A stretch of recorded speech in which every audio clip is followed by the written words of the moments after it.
और स्टिंग में ये पाया गया है कि कोटा में एक मेडिकल स्टोर ऐसा है जहां पर दवाइयां तो मिलती हैं, लेकिन दवाइयों के साथ साथ मिलता है सिकनेस और फिटनेस सर्टिफिकेट, जिसमें ये कह दिया जाता है, डॉक्टर की मोहर और सील बाकायदा लगी है उस पेपर पे, और ये बता दिया जाता है कि भाई आप इतने दिन के लिए बीमार हैं, छुट्टी आप ले सकते हैं। खेल काफी समय से चल रहा है, आप क्या कहेंगे?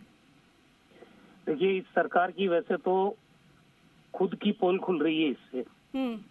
जब इनके सरकार के सेकंड नंबर के आदमी की फर्जी सर्टिफिकेट बन रहे हैं, तो कहाँ कानून और व्यवस्था है, कहाँ चिकित्सा महकमा काम कर रहा है। मतलब इतना कांग्रेस राज में टॉप प्रायोरिटी पे चिकित्सा था हमारे, और पूरे देश में एक मॉडल स्टेट बना दिया हमने राजस्थान को।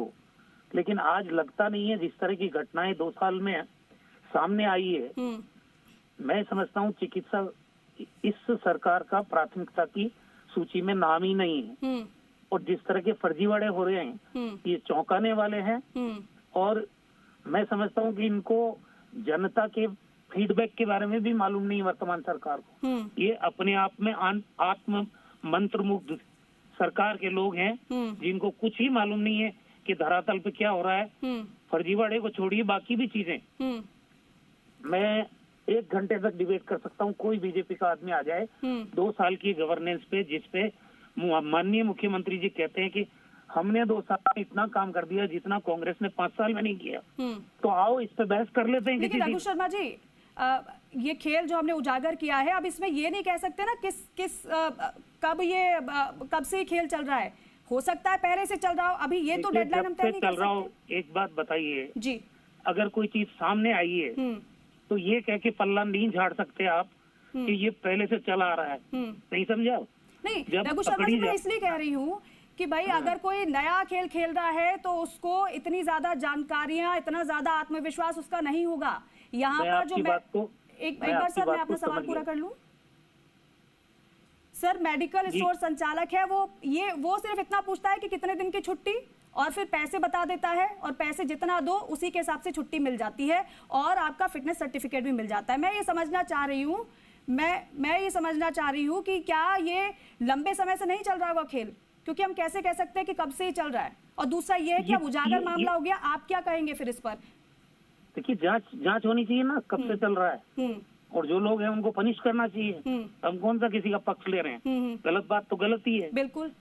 आपने मेरी राय जानने की कोशिश की है। जी। तब ये क्या पुराना है क्या नया है, इस पे बात नहीं हो रही है। बिल्कुल। बात एक आपने स्टिंग ऑपरेशन किया है, उसके ऊपर हो रही है कि उस स्टिंग ऑपरेशन में जो भी दोषी लोग हैं उनके ऊपर सख्त कार्रवाई सरकार को करनी चाहिए। और ये चौंकाने वाली चीजें हैं बिल्कुल, जो सरकार को आईना दिखा रही है उनकी गवर्नेंस का। मेरा कहना ये है, कब से हो रहा है कब से नहीं हो रहा है। देखो जी, अगर ये जांच में आता भी है कि पहले से हो रहा है, बिल्कुल, तो भी ये कह के ये सरकार अपना पल्ला नहीं झाड़ सकती, क्योंकि पकड़ा तो वर्तमान सरकार के समय में गया है। बिल्कुल। तो आप कार्रवाई करो। हमारे टाइम में अगर पकड़ा जाता हम भी कार्रवाई करते। और क्या कार्रवाई क्या कार्रवाई इस पूरे मामले में रघु शर्मा जी होनी चाहिए?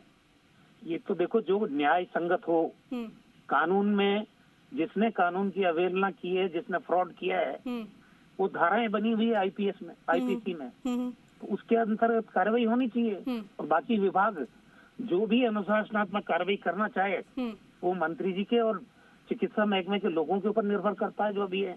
लेकिन रघु शर्मा जी, आप भी पूर्व चिकित्सा मंत्री हैं, चिकित्सा महकमा आप संभाल चुके हैं। अब मैं आपसे ये समझना चाह रही हूँ, इस तरीके से जब खेल होते हैं तो किस स्तर पर संलिप्तता हो सकती है?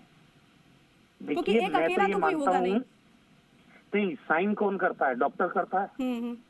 बिना डॉक्टर के सिग्नेचर के ये फिटनेस और फिटनेस के सर्टिफिकेट नहीं बना करते हैं। बिल्कुल। तो पहली चीज तो ये है कि उस डॉक्टर के और मेडिकल स्टोर के बीच में क्या कनेक्शन कब से चल रहा है, क्योंकि ये तो एक मामला है। दूसरा मामला ये भी हो सकता है कि फर्जी मेडिसिन के क्लेम उठाए जा रहे हों जी। तो जब इसकी डेप्थ में जाएंगे लोग तो बहुत सारी चीजें निकल के सामने आएगी। ठीक है ना जी?